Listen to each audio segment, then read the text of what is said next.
안녕하세요. 어르신들의 건강한 노후를 위한 따뜻한 이야기. 여기는 100세 웰빙 채널입니다. 귀한 시간 내어 함께해 주셔서 진심으로 감사합니다. 혹시 이런 상상 해보신 적 있으신가요? 내가 집에 혼자 있을 때 갑자기 심장마비가 오면 어떡하지? 누군가 곁에 있어서 바로 119에 전화해 줄 수 있다면 다행이지만 문제는 혼자 있을 때입니다. 화장실에 있거나 거실에서 쉬다가 혹은 잠에서 막 깨어난 순간 갑자기 가슴이 조여오고 숨이 가쁘고 팔이 저리기 시작한다면 그 순간 당황하고 몸이 굳어버리면 아무것도 하지 못한 채 의식을 잃게 되는 경우가 많습니다. 그래서 꼭 알려드려야 하는 내용을 준비했습니다.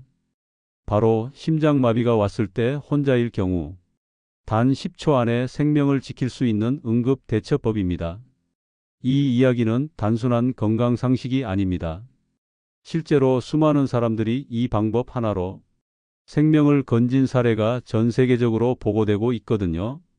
먼저 사례 하나 들려드릴게요. 서울에 사시는 68세 이호호 어르신께서 몇 달 전 새벽에 혼자 화장실에 가셨다가 갑자기 가슴을 누르는 듯한 통증과 숨이 멎을 것 같은 느낌을 받으셨다고 해요. 이러다 쓰러지면 못 일어나겠다는 생각이 순간적으로 들었고 문득 전에 들었던 라디오 방송이 떠올랐답니다. 심장마비가 올 때 강하게 기침하라. 그 방송에서 말했던 대로 이 어르신은 최대한 깊게 숨을 들이마시고 힘껏 가슴이 울릴 정도로 기침을 하기 시작했어요. 기침하면서 겨우겨우 몸을 움직여 휴대폰을 잡고 119에 연락을 한 뒤 문을 열고 기다렸답니다. 구급대원 말로는 초기 대응을 안 했으면 쓰러진 채로 발견됐을 가능성이 높습니다. 그 말씀을 듣고 얼마나 눈물이 나던지 정말 생명을 건진 거죠. 이제부터 저와 함께 그 10초의 행동이 무엇이고 왜 효과가 있으며 어떻게 해야 정확하게 할 수 있는지 하나하나 차분히 짚어가 보겠습니다. 심장마비가 왔을 때 혼자서 할 수 있는 생존 행동. 그 중심에 있는 것이 바로 기침 심폐소생술입니다. 들어보신 적 있으신가요? 방법은 아주 간단합니다. 먼저 깊게 숨을 들이마십니다. 폐 깊숙이 공기를 채운다는 느낌으로요. 그리고 바로 강하고 깊은 기침을 합니다. 단순히 콜록하는 게 아니라 마치 가래를 강하게 끌어올려 뱉어내듯 배에 힘을 주어 기침을 해야 합니다. 이 동작을 12초 간격으로 반복합니다.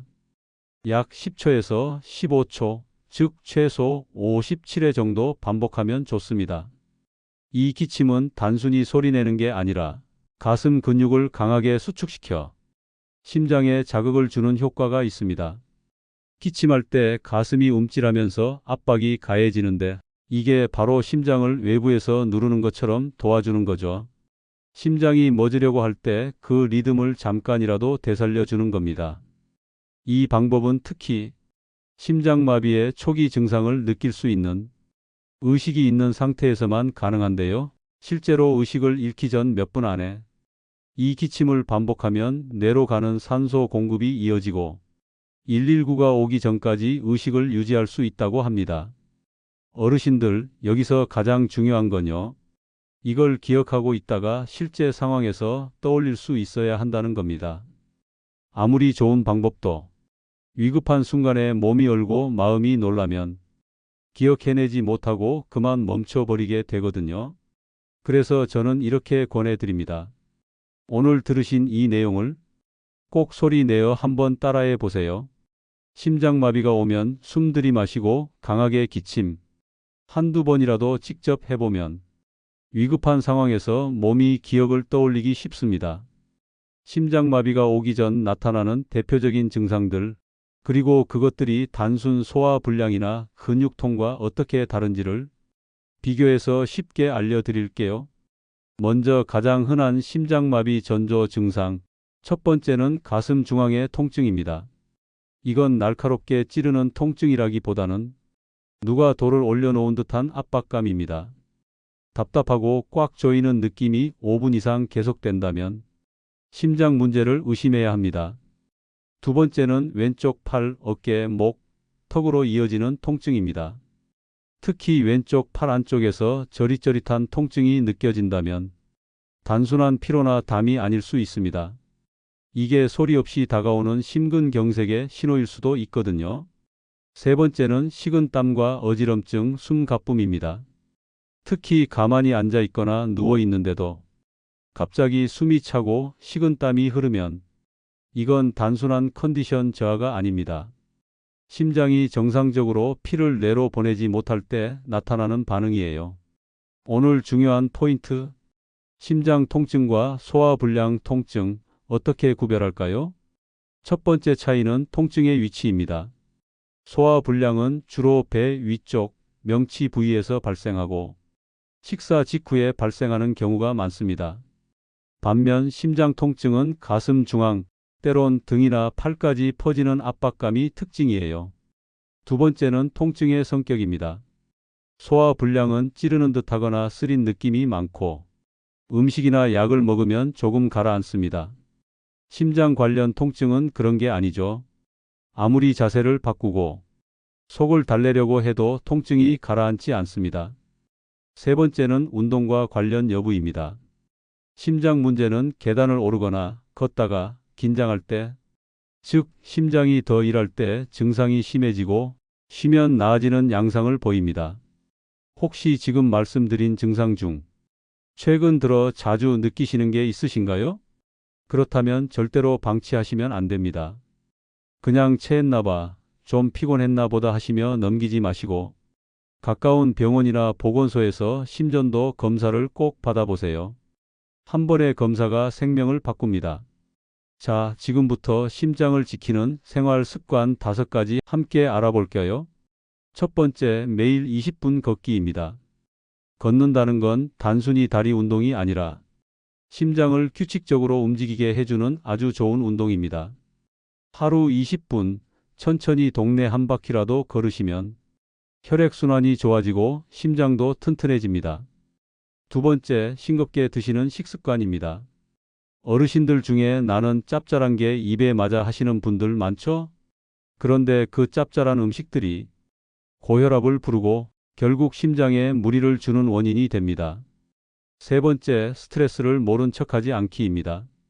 어르신들 속으로 화나고 답답한 일 많으시죠? 자녀 일, 건강 문제, 외로움까지. 그런데 그 감정들을 그냥 꾹꾹 눌러두시면 그게 고스란히 혈압과 심장에 쌓입니다. 네 번째, 하루 7시간 이상 숙면하기입니다. 나이 들면 잠이 줄어드는 건 자연스러운 일이지만 잠을 너무 적게 자면 혈압이 오르고 심장이 과로하게 됩니다. 다섯 번째, 정기적인 건강검진입니다. 가장 기본이지만 가장 놓치기 쉬운 습관이죠. 특히 심장 관련 검사는 눈으로 보이지 않기 때문에 증상이 없다고 안심하시면 안 됩니다. 1년에 한 번은 혈압, 혈당, 콜레스테롤, 심전도 검사를 받아보시고 담당 주치의와 건강 상태를 꼭 점검하세요. 그리고 심장이 좋아하는 음식과 멀리해야 할 음식들을 쉽고 구체적으로 알려드릴게요. 먼저 심장이 좋아하는 음식부터 말씀드릴게요. 첫 번째, 생선입니다. 특히 고등어, 연어, 꽁치 같은 등푸른 생선에는 오메가3 지방산이 풍부하게 들어 있어요. 이 성분이 혈관을 부드럽게 해주고 나쁜 콜레스테롤을 줄여주기 때문에 심장병 예방에 아주 좋습니다. 두 번째, 견과류입니다. 호두, 아몬드, 캐슈넛 같은 견과류도 심장에 정말 좋은 식품이에요.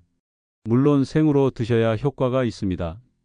소금이나 설탕에 절인 견과류는 오히려 해로울 수 있으니 주의하세요. 세 번째, 제철 채소와 과일입니다. 특히 토마토, 브로콜리, 당근, 시금치 같은 채소와 사과, 바나나, 감귤 같은 과일은 비타민과 항산화 성분이 풍부해서 혈관을 튼튼하게 만들어줍니다. 네 번째, 귀리, 현미 같은 통곡물입니다. 흰 쌀밥만 드시는 어르신들 많으시죠? 하지만 정제된 흰 쌀은 섬유질이 거의 없어 혈당을 빨리 올리고 포만감도 오래 가지 않아요. 귀리나 현미를 조금 섞어 드시거나 통밀빵으로 간단히 식사를 대체하는 것도 혈관 건강에 아주 좋은 방법입니다. 그럼 반대로 심장 건강에 해로운 음식들도 정리해 드릴게요. 이건 정말 줄이셔야 해요. 첫 번째, 짠 음식입니다. 소금 많이 들어간 국, 찌개, 젓갈, 라면 같은 음식들은 혈압을 확 올려서 심장에 큰 부담을 줍니다. 두 번째, 기름진 튀김류입니다.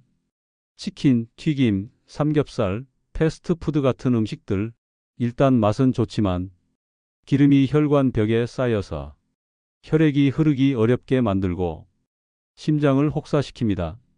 세 번째, 가공식품입니다. 소시지, 햄, 베이컨, 통조림 등 쉽고 간편하긴 해도 보존제와 나트륨, 포화지방이 많이 들어있어 심장 건강에는 좋지 않아요. 만일 주변 사람이 심장마비로 쓰러졌을 때 어떻게 도와야 하는지에 대한 내용인데요. 사례 하나 먼저 들려드릴게요. 경기도 의정부에 사는 정 어르신. 작년 여름 동네 경로당에서 바둑을 두시던 중 옆에 있던 친구분이 갑자기 가슴을 움켜쥐고 앞으로 쓰러지셨대요. 처음엔 단순한 어지럼증인 줄 알았지만 몸을 흔들어도 반응이 없고 숨소리도 들리지 않아서 정 어르신은 그 자리에서 119에 전화하고 예전에 배운 대로 가슴을 압박하기 시작했습니다. 119 구급대원이 도착했을 때 처치가 빨라서 심장 리듬이 돌아올 수 있었습니다. 이 말을 들었을 때 얼마나 가슴이 벅차던지 어르신 한 분의 빠른 판단이 소중한 생명을 살린 거죠. 누군가 심장마비로 쓰러졌을 때 주변에서 꼭 해야 할 5가지 응급처치입니다. 첫째, 의식 확인입니다. 쓰러진 사람을 가볍게 흔들며 괜찮으세요? 들리세요? 하고 큰 소리로 불러봅니다. 눈을 뜨거나 반응이 없고 숨소리도 없거나 이상하면 즉시 다음 단계로 넘어갑니다. 둘째, 119에 신고합니다. 지체 없이 119에 전화하세요. 가능하면 주변 사람에게 119 불러주세요.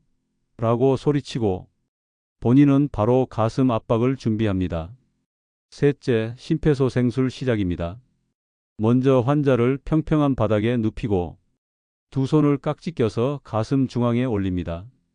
팔꿈치를 펴고 어깨에 체중을 실어서 강하게 빠르게 분당 100에서 120회 속도로 눌러주세요. 하나, 둘, 셋, 넷 리듬을 유지하며 흉부가 충분히 올라오게 반복합니다. 넷째, 인공호흡은 생략해도 괜찮습니다. 무엇보다 중요한 건 가슴 압박을 쉬지 않고 계속하는 것입니다. 압박이 끊기면 뇌와 심장으로 가는 산소 공급이 멈추니까요. 먼저 이런 말부터 드리고 싶습니다. 심폐소생술은 손으로만 배워서는 안 되고 몸으로 익혀야 합니다. 즉, 방송이나 책으로만 알면 막상 응급 상황에서는 손이 얼어버려서 아무것도 못하게 되거든요. 그래서 가장 좋은 방법은 직접 몸으로 연습해 보는 것입니다. 요즘은 동사무소나 보건소, 주민센터에서 어르신들을 위한 심폐소생술 무료 교육을 자주 진행하고 있어요.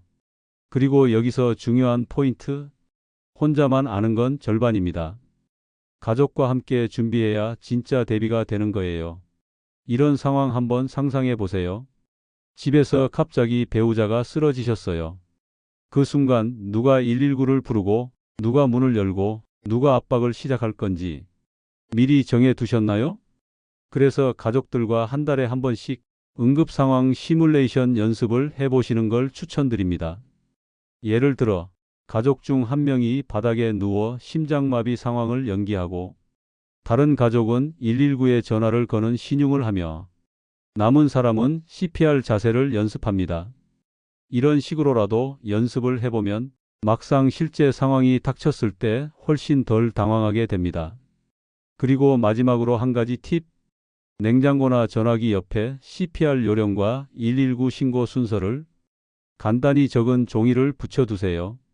위급할 때는 머리가 하얘지기 때문에 눈에 잘 띄는 곳에 안내를 붙여두는 것만으로도 생존 확률이 훨씬 높아집니다. 119 신고 어떻게 해야 빠르고 정확할까? 신고 요령을 알려드리겠습니다.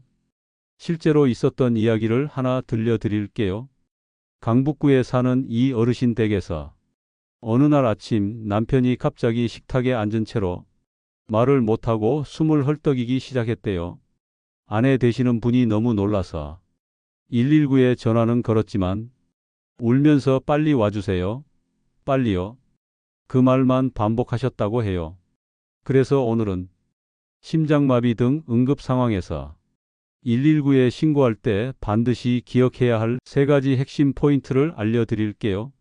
첫째, 위치를 가장 먼저 말해야 합니다. 구급대원이 제일 먼저 확인하는 건 어디로 가야 하느냐입니다. 집이라면 동호수까지 정확히, 밖이라면 건물 이름, 주변 큰 길, 편의점 이름 등을 빠르게 설명해 주세요. 예를 들어 이렇게 말할 수 있습니다.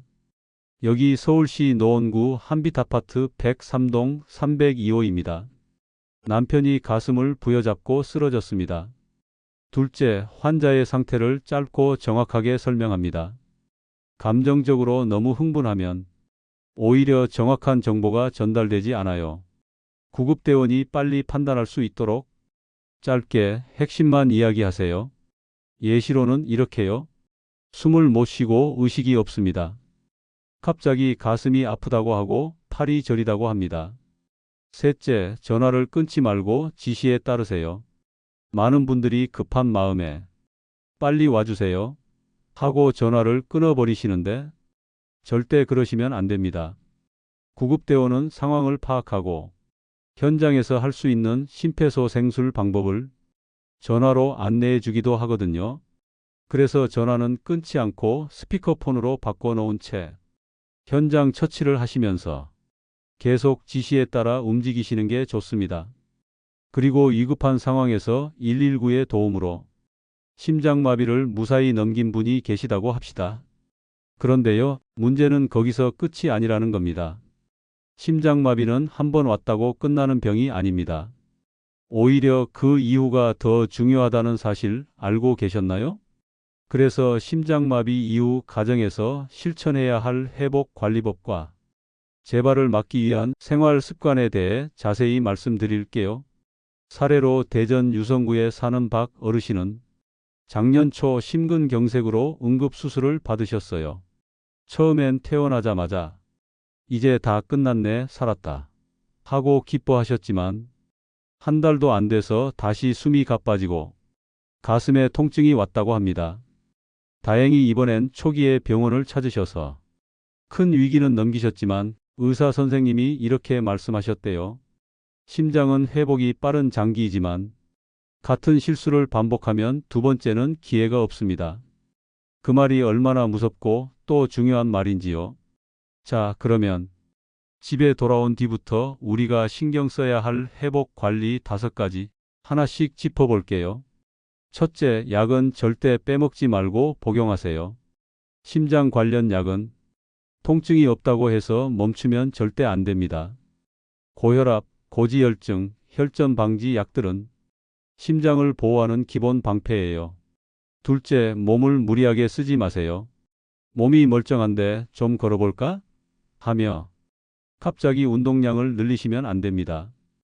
회복 초기에는 의사의 지시에 따라 서서히 걷기부터 시작하시고 호흡이 편안한 범위 내에서만 움직이셔야 해요. 셋째, 식단은 심장에 맞게 계속 조절하세요. 입원 중에는 싱겁고 기름기 없는 병원 식사가 힘들지만 집에 오자마자 다시 김치찌개, 삼겹살 드시면 심장은 또 다시 놀랍니다. 생선, 채소, 현미밥, 올리브유, 견과류 중심의 식사를 계속 이어가야 심장이 편안해집니다. 넷째, 감정 기복과 스트레스를 조절하세요. 심장마비 이후엔 감정이 쉽게 요동치고 불안감, 우울감이 오기도 합니다. 다시 올까봐 무섭다는 생각 충분히 이해됩니다. 다섯째, 정기검진은 꼭 빠짐없이 받으세요. 재발을 막기 위해선 6개월에서 1년에 한 번은 심전도, 혈압, 혈액 검사를 받는 것이 좋습니다. 지금까지 이야기한 심장질환 3가지에 대해 간단하고 명확하게 정리해 드리려고 합니다. 병원에서 협심증입니다. 심근경색입니다. 신부전이 의심됩니다. 이런 말 들으셨을 때 도대체 무슨 차이인지 헷갈리셨던 분들 계시죠? 자, 지금부터 아주 쉽게 풀어서 설명드릴게요. 첫 번째, 협심증입니다. 협심증은 심장에 피를 공급하는 혈관, 즉 관상동맥이 좁아졌거나 막히기 직전인 상태입니다. 그래서 산소가 제대로 공급되지 않으면 운동하거나 계단을 오를 때 가슴이 뻐근하고 답답한 증상이 나타납니다. 특징은 쉬면 통증이 가라앉는다는 것입니다. 심장이 잠깐 힘들어졌다가 휴식을 통해 다시 회복되는 거죠. 하지만 협심증은 절대 방치해서는 안 됩니다. 언제든지 심근경색으로 이어질 수 있기 때문이에요. 두 번째, 심근경색입니다. 이건 협심증보다 훨씬 더 심각한 상태입니다. 관상동맥이 완전히 막혀서 심장 근육 일부가 죽기 시작하는 상황입니다. 심장이 멈추거나 심각한 후유증이 남을 수 있는 응급질환이죠. 보통은 가슴 통증이 10분 이상 지속되고 식은땀, 구토, 어지럼증, 팔 저림까지 동반됩니다. 이런 증상이 있다면 즉시 119에 신고하셔야 합니다. 골든타임은 2시간 안팎입니다. 세 번째, 신부전입니다. 신부전은 말 그대로 심장이 펌프질을 제대로 못해서 혈액을 온몸으로 보내지 못하는 상태입니다. 이건 갑작스럽게 오기보다는 점점 진행되는 병이에요. 그래서 숨이 차고 다리가 붓고 피로가 심하며 누웠을 때 호흡이 불편한 증상이 나타납니다. 신부전은 완치보다는 꾸준한 관리로 악화를 막는 병입니다. 약 복용, 염분 조절, 적절한 운동, 무리하지 않는 생활이 핵심입니다. 이제 심장질환의 이름을 들으면 어느 정도 구별할 수 있으시겠죠? 정확히 아는 것이 곧 예방이고 조기 대응의 첫걸음입니다. 그리고 오늘 이 방송을 듣고 계신 사랑하는 가족, 친구, 이웃분들과도 꼭 함께 나눠주세요. 여러분의 공유가 누군가의 생명을 지키는 시작이 될 수 있습니다. 지금까지 들어주신 모든 분들께 진심으로 감사드립니다. 노후 지혜 및 건강이었습니다. 건강한 하루 보내시고 다시 또 찾아뵐게요. 감사합니다. 이 방송 괜찮다, 도움이 된다 싶으시면 지금 좋아요 한번 눌러주시고요. 구독도 꼭 부탁드립니다.